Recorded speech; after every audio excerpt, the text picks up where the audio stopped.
राजा चंद्रगुप्त ने अपने ही पुत्र महेंद्रगुप्त को एक दोष के कारण देश निकाला दे दिया। राजकुमार ने अपने आंसुओं के साथ महल छोड़ा, बस 4 लाल और कुछ स्वर्ण लेकर और एक टूटा हुआ दिल साथ लिए। जंगल का रास्ता, शांत नदी के किनारे एक आश्रम। राजकुमार झुककर प्रणाम करता है। साधु वत्स, तुम कौन हो? कहां जा रहे हो इस मायूस मुख के साथ? महाराज, मैं चंद्रगुप्त का पुत्र हूं। पिता ने देश निकाला दिया, अब परदेश जा रहा हूं। बस यही मेरा भाग्य है। परदेश कठिन होता है। ले जाओ मेरी 4 नीतियां। परदेश में एक से भले 2 होते हैं। दूसरे के हाथ का खाना मत खाना, खाना पड़े तो पहले जानवर को खिलाना। दूसरे की बिछाई चारपाई पर मत सोना, सोना पड़े तो झाड़ लेना। और जब शत्रु के फंदे में फंसो तो नरमी और जान से बच निकलना। जंगल, चील एक कछुए के बच्चे को ले जा रही है। कछुआ गिरता है, राजकुमार दौड़कर उसे उठाता है। राजकुमार, छोटे अब तू अकेला नहीं, तू मेरा साथी है। एक से भले 2।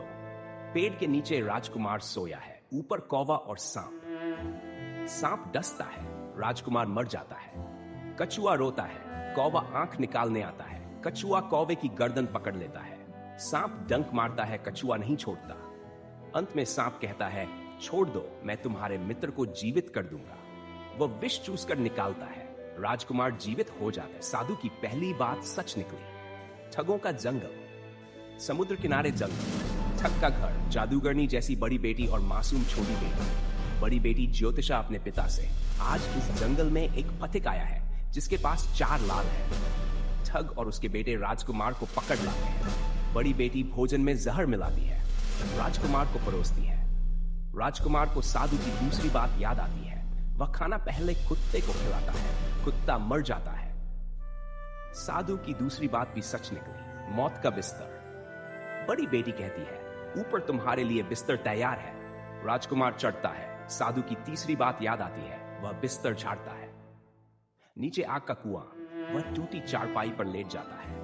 ठग की छोटी बेटी चुपके आती है। चांदनी, प्रिय, आज की रात मेरी बहन की बारी है, जो हो सके बच जाओ, कल मैं तुम्हें बचा लूंगी।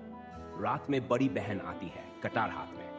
ज्योतिषा, 4 लाल दे दो वरना प्राण ले लूंगी। राजकुमार मुस्कुराता है। मारोगी तो वैसे ही पछताओगी जैसे बंजारा अपने कुत्ते को मारकर पछताया था।